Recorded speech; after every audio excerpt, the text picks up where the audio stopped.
ಲೋಕಾಯುಕ್ತದಲ್ಲಿನ ದಕ್ಷ ಅಧಿಕಾರಿಗಳ ವರ್ಗಾವಣೆಗೆ ನಿವೃತ್ತ ನ್ಯಾಯಮೂರ್ತಿ ಸಂತೋಷ್ ಹೆಗ್ಡೆ ತೀವ್ರ ಅಸಮಾಧಾನ ವ್ಯಕ್ತಪಡಿಸಿದ್ದಾರೆ. ಬೆಂಗಳೂರಿನಲ್ಲಿಂದು ಸುವರ್ಣ ನ್ಯೂಸ್ ಜೊತೆ ಮಾತನಾಡಿದ ಅವರು, ವರ್ಗಾವಣೆ ಹಿಂದೆ ರಾಜಕೀಯ ಷಡ್ಯಂತ್ರ ಇದೆ. ಇದು ಲೋಕಾಯುಕ್ತ ಸಂಸ್ಥೆ ಬಲಹೀನ ಮಾಡೋ ಹುನ್ನಾರ ಅಂತ ಆರೋಪಿಸಿದ್ರು. ಪ್ರಭಾವಿ ರಾಜಕಾರಣಿಗಳ ವಿರುದ್ಧದ ಭೂ ಹಗರಣ ತನಿಖೆ ಸ್ಥಗಿತ ಮಾಡುವ ಹುನ್ನಾರ ಅಂತ ನೇರವಾಗಿ ಆರೋಪಿಸಿದ ಅವರು ಗಾಂವ್ಕರ್ ವರ್ಗಾವಣೆಗೆ ಕಿಡಿಕಾರಿದ್ರು. ಇದೇ ವೇಳೆ ಡಿಐಜಿ ಅರುಣ್ ಚಕ್ರವರ್ತಿ ವಿರುದ್ಧ ತಾವೇ ತನಿಖೆಗೆ ಆದೇಶಿಸಿದ್ದಾಗಿ ಸ್ಪಷ್ಟಪಡಿಸಿದರು. ನನಗನಿಸ್ತದೆ ಇದು ಲೋಕಾಯುಕ್ತ ಪೊಲೀಸರು ಈವರೆಗೆ ಮಾಡ್ತಾ ಇದ್ದಂಥ ಒಂದು ಕಾರ್ಯಾಚರಣೆಯನ್ನು ಸ್ಥಗಿತಗೊಳಿಸಲು ಇದು ಆಗ್ತಾ ಇದೆ ಅಂತ ನನಗೆ ಕಾಣಿಸ್ತದೆ. ಲೋಕಾಯುಕ್ತ ಪೊಲೀಸ್ ಸಂಸ್ಥೆಯಿಂದ ಆಗುವ ವಿಚಾರಣೆಯನ್ನು ಸ್ಥಗಿತಗೊಳಿಸೋಕ್ಕೆ ಈ ಒಂದು ವರ್ಗಾವಣೆಯನ್ನು ಮಾಡಿದ್ದಾರೆ ಅಂತ ಕಾಣಿಸ್ತದೆ.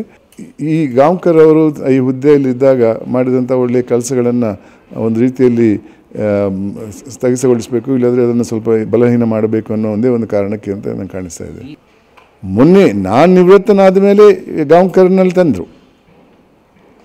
ಪೇಪರಲ್ಲಿ ಓದಿದ ಪ್ರಕಾರ ಗಾಂವ್ಕರ್ ಅವರು ಒಳ್ಳೆ ಕೆಲಸ ಮಾಡಿದ್ದಾರೆ, ವರದಿಗಳನ್ನು ಲೋಕಾಯುಕ್ತ ಸ್ಪೆಷಲ್ ಕೋರ್ಟಿಗೆ ಕೊಟ್ಟಿದ್ದಾರೆ.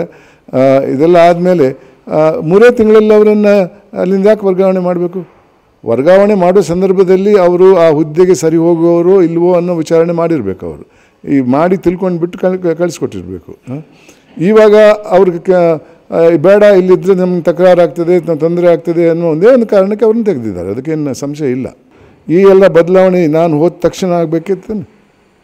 ಅವ್ರು ಹಿಂದೆ ನಾನಿದ್ದಾಗ ಮಾಡಿದ ಕಾರ್ಯಾಚರಣೆ ಮೇಲೆ ಕೋಪಗೊಂಡು ಮಾಡಿರಬೇಕು. ಇಲ್ಲದಿದ್ದರೆ ನಂತರ ಅವರು ಲೋಕಾಯುಕ್ತ ಸ್ಪೆಷಲ್ ಕೋರ್ಟಿಗೆ ಕೊಟ್ಟಂಥ ವರದಿಯನ್ನು ಕಂಡು ಅದರಿಂದ ತಮಗೇನಾದರೂ ಧಕ್ಕೆ ಬರ್ಬೋದು ಅನ್ನೋ ಒಂದೇ ಕಾರಣಕ್ಕೆ ಅವರನ್ನು ತೆಗೆದಿದ್ದಾರೆ ಅನ್ನೋದು ನನ್ನ ಅನಿಸಿಕೆ. ಲೋಕಾಯುಕ್ತ ಅನ್ನುವ ಸಂಸ್ಥೆ ಒಂದು ಪ್ರಾಮಾಣಿಕ ಸಂಸ್ಥೆ ಆಗಿರಬೇಕು. ಯಾರಿಗೂ ಹೆದರದೆ ತನ್ನ ಕಾರ್ಯಾಚರಣೆಯನ್ನು ಕಾನೂನು ಚೌಕಟ್ಟಲ್ಲಿ ಮಾಡುವಂಥ ಸಂಸ್ಥೆ ಬೇಕಿದ್ದರೆ ಒಳ್ಳೆಯ ಅಧಿಕಾರಿಗಳನ್ನು ನೇಮಕ ಮಾಡಿ.